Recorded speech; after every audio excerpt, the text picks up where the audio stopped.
السلام علیکم ویورز، میں ہوں آپ کی ہوسٹ میں بشناز۔ کیسے ہیں آپ سب لوگ؟ امید کرتی ہوں خیریت سے ہوں گے۔ تو میں عشق ناول لے کر آپ کی خدمت میں حاضر ہوں۔ کیسا لگ رہا ہے آپ کو ناول؟ اپنی رائے کا اظہار کرتے رہا کریں۔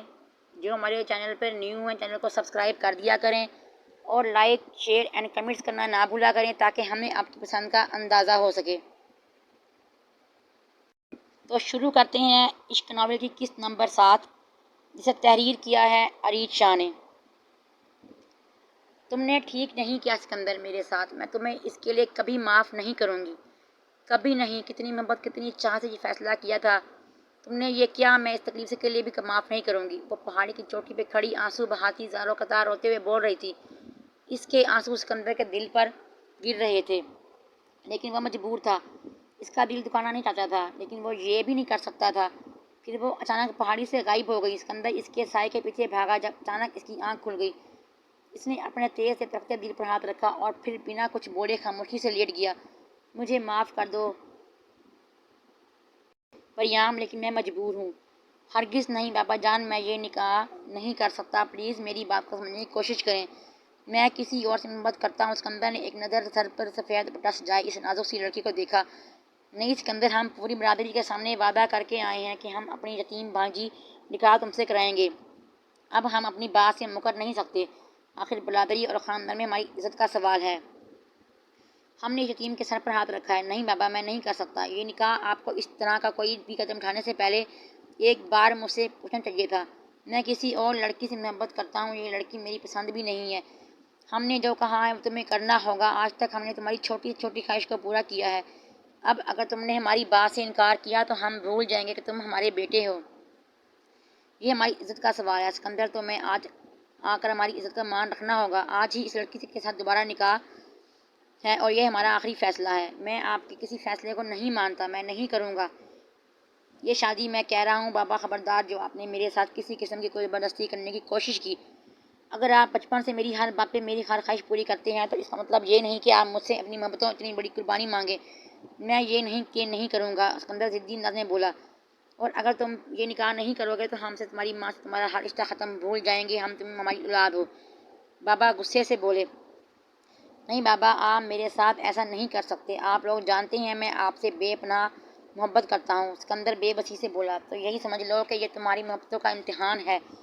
مولوی کا انتظام کرو، وہ ملازم کو حکم دیتے سیڑھیاں چڑھ کے بول رہا تھا، جب کسی بندے نے بے بسی سے بھرپور نظر سامنے کھڑی اس لڑکی کو دیکھا۔ یہ نکاح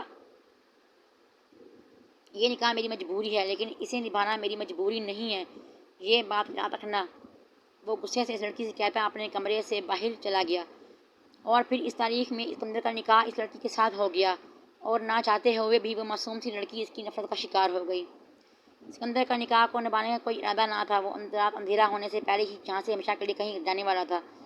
شہریار ساری رات نہ سویا تھا۔ ساری رات عجیب سسکیوں کی آواز آتی رہی، اور پھر وہی سارے جملے جو وہ پچھلے 22 سال سنتا آیا تھا، لیکن آج بے چینی روز کی بنسبت تھوڑی زیادہ تھی۔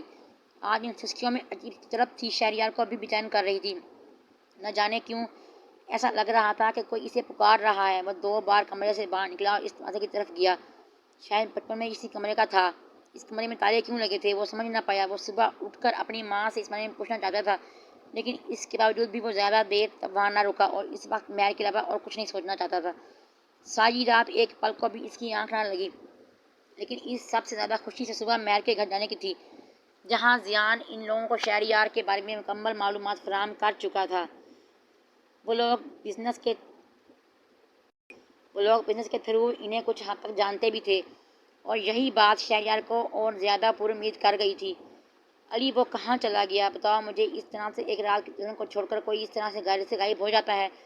کیا بابا غصے سے علی سے پوچھ رہے تھے، کیونکہ وہ جانتے تھے کہ سکندر لا علی کے علاوہ اور کوئی دوست نہیں ہے، اور علی اس کے بارے میں سب کچھ جانتا ہے۔ مجھے نہیں پتا انکل، اس نے اس بارے میں مجھ سے کچھ بھی نہیں کہا، اور نہ ہی اس نے مجھے کچھ بتایا ہے۔ میں تو خود سوچ رہا ہوں کہ اچانک وہ کہاں چلا گیا۔ ابھی کل ہی تو اس کا نکاح ہوا ہے۔ علی اس کے نکاح کو سوچ کر کتنا خوش تھا کہ اب شاید وہ اس پری کو بھول جائے گا۔ اس کے غائب ہونے نے اسے اتنا ہی بے چین کر دیا تھا۔ علی تمہیں اندازہ تو ہوگا کہ وہ کہاں جا سکتا ہے؟ آج ولیمہ ہے، اس کا پوری برادری میں ہماری ناک کٹ جائے گی۔ پلیز کچھ کرو، اسے واپس لے کر آؤ۔ آخر وہ کہاں جا سکتا ہے؟ بابا نے بے چینی سے پوچھا۔ انکل مجھے لگتا ہے کہ وہ واپس میرے آبائی علاقے میں چلا گیا ہے۔ انکل وہاں ایک بہت پراسرار پہاڑی ہے جہاں کے واقعہ مشہور ہے کہ وہاں پریاں رہتی ہیں۔ وہ سارے لوگ تو وہ راستہ بھی چھوڑ چکے ہیں، لیکن سکندر وہاں گھومنے گیا تھا۔ اس نے کہا تھا کہ اسے وہاں کوئی لڑکی ملی ہے جس سے وہ محبت کرتا ہے۔ اسی سب چیزوں سے ڈر کر میں اسے یہاں واپس لے آیا تھا۔ علی سمجھ چکا تھا کہ سکندر اگر شادی کی وجہ سے گھر چھوڑ کر گیا تو یہ واپس وہیں گیا ہوگا اور وہ اسے مزید مصیبت میں نہیں ڈال سکتا تھا۔ اب چھپانے کا کوئی فائدہ نہ تھا۔ علی نے سب کچھ بتا دیا۔ اب کیا ہوگا؟ کیا وہ پری اس کا پیچھا چھوڑ دیں گی؟ بابا نے پریشانی سے پوچھا۔ انکل میں بس اتنا جانتا ہوں کہ اگر ایک پری ذات کسی انسان سے عشق کر بیٹھے تو نسلوں تک اس کا پیچھا نہیں چھوڑتی۔ علی نے بنا کچھ بھی چھپائے سچائی بیان کی۔ دیکھو پریام، میں سب کچھ چھوڑ کر آیا ہوں صرف تمہارے لیے۔ میں تمہیں بے تحاشا چاہتا ہوں، میں تم سے شادی کرنا چاہتا ہوں۔ پریام، کیا تم مجھ سے نکاح کرو گی؟ پہاڑی کے ایک درخت کی طرف بیٹھا تھا جبکہ اس کی طرف سے وہ شرابہ حسن بیٹھی اس کی باتیں سن رہی تھی۔ میں تمہارا انتظار کر رہی تھی سکندر، تمہاری اس وعدے پر کہ تم واپس آؤ گے۔ تمہیں میرا یقین کتنا سچا تھا۔ تم واپس آ گئے ہو میرے لیے۔ میں تم سے نکاح کرنے کے لیے تیار ہوں۔ میں نے اپنے سارے گھر والوں کو تمہارے بارے میں بتا دیا ہے۔ پریام نے مسکراتے ہوئے کہا، تم سے نکاح کر کے میں تمہیں اپنے گھر لے جاؤں گا اور اس لڑکی کو بھی چھوڑ دوں گا اس کے ساتھ بابا نے زبردستی میرا نکاح کروایا۔ سکندر نے اس کی حسین چہرے کو دیکھتے ہوئے کہا، نہیں سکندر، تم اسے چھوڑنے کی ضرورت نہیں ہے۔ میں اپنا دل بڑا کر لوں گی۔ تم بے شک اسے اپنے نکاح میں رکھو، بس میرے حصے کی محبت مجھے دیتے رہنا۔ میں تمہارے لیے کسی بھی حالات میں گزارا کر لوں گی۔ وہ اس کے سینے پر سر رکھتے ہوئے بولی، جبکہ وہ گھر سے ہی فیصلہ کر کے آیا تھا پریام سے نکاح کے فوراً بعد ہی وہ اسے طلاق دے دے گا، لیکن پھر بھی پریام اس کی محبت میں کتنی بڑی قربانی دینے کو تیار تھی، یہاں تک کہ سوتن کے ساتھ ساری زندگی رہنے کو تیار تھی۔ رحمان صاحب نے بہت اچھے سے ان کا ویلکم کیا تھا۔ شہریار کو امید نہ تھی کہ وہ اتنے اچھے سے ان سے بات کریں گے، جبکہ دوسرا رشتہ تو نہیں کہ خاندان کا تھا۔ ہم آئے دن اخباروں میں آپ کا ذکر پڑھتے رہتے ہیں رحیل صاحب، اتنا کامیاب بزنس اور اس کے بعد اتنے اچھے اخلاق کے مالک ہیں۔ آپ یقین کریں، آپ سے مل کر مجھے بے تحاشا خوشی ہوئی ہے۔ رحمان صاحب ان کے سامنے بیٹھ بول رہے تھے، ہمیں بھی آپ سے مل کر بہت خوشی ہوئی۔ ویسے زیان نے آپ کو ہمارے یہاں آنے کی وجہ بتا ہی دی ہوگی، لیکن پھر بھی ہم آپ کو آپ کی بیٹی کے گھر بیٹی بنانے کی عزیز لے کر آپ کے گھر میں آئے ہیں۔ یہ میرا بیٹا ہے شہریار، کینیڈا میں، اس نے ہماری بزنس کو 4 چاند لگا دی ہیں۔ ابھی اس ہفتے واپس جانے والا ہے، لیکن اس کے جانے سے پہلے ہم اس حسین منظر میں باندھنا چاہتے ہیں اور آپ کے گھر کا راستہ بھی ہمیں اسی نے دکھایا ہے۔ اگر آپ کو مناسب لگے تو ہم مہر اور شہریار کی شادی کی بات آگے بڑھانا چاہیں گے۔ رحیل صاحب نے ایک نظر شہریار کو دیکھا اور بات کی، رحیل صاحب اتنی جلدی بازی میں اتنا بڑا فیصلہ نہیں کر سکتا۔ آپ نے کہا کہ شہریار کینیڈا واپس جانے والا ہے، واپس آنے دیں، ہم انشاءاللہ سوچ سمجھ کر فیصلہ کریں گے۔ رحمان صاحب نے جلد بازی نہ کرتے ہوئے فیصلہ کیا، نہیں رحمان صاحب، وہ دراصل شہریار اس بار کینیڈا جائے گا تو 7 سال تک واپس آنے کا کوئی ارادہ نہیں ہے۔ آپ سمجھتے ہیں بزنس کے داؤ پیچ، جب تک اسے پورا وقت نہ دیا جائے تب تک بزنس سنبھل نہیں سکتا، اسی لیے شہریار کی جلد واپسی ممکن ہے اور یہ مہر کو بہت پسند کرنے لگا ہے۔ آپ ایک بار سوچ لیں۔ رحیل صاحب نے شہریار کا مایوس چہرہ دیکھتے ہوئے پھر سے کہا، ہم اپنی بیٹی مہر سے بات کر کے آپ کو جواب دیں گے۔ رحمان صاحب نے کچھ سوچتے ہوئے کہا، بالکل ٹھیک ہے انکل، آپ مہر سے بات کر لیں، لیکن میں آپ سے بات کرنا چاہتا ہوں کہ میں جانتا ہوں کہ ہر باپ چاہتا ہے کہ اس کی بیٹی کو اس کے باپ جتنی محبت کرنے والا شوہر ملے۔ میں اندازہ لگا سکتا ہوں کہ ایک باپ اپنی بیٹی سے کتنی محبت کرتا ہے۔ انکل، میں آپ سے وعدہ کرتا ہوں کہ میں مہر کو اتنی محبت دوں گا کہ اسے آپ محبت کی کمی محسوس نہیں ہوگی۔ مہر بہت خوبصورت لڑکی ہے، اسے بہت چاہنے والے مل جائیں گے، لیکن مجھ سے زیادہ محبت کرنے والا اسے کہیں نہیں ملے گا۔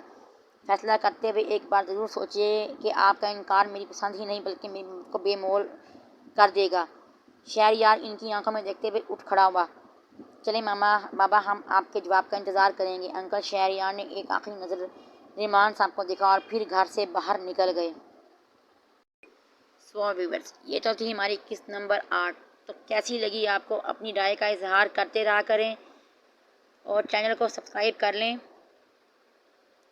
لائک شیئر اینڈ کمنٹ کر دیا کریں تاکہ ہمیں پتہ چلتا رہے کہ آپ کو کتنی محبت ہے اور کتنا پسند کر رہے ہیں آپ ہمارے ناول کو۔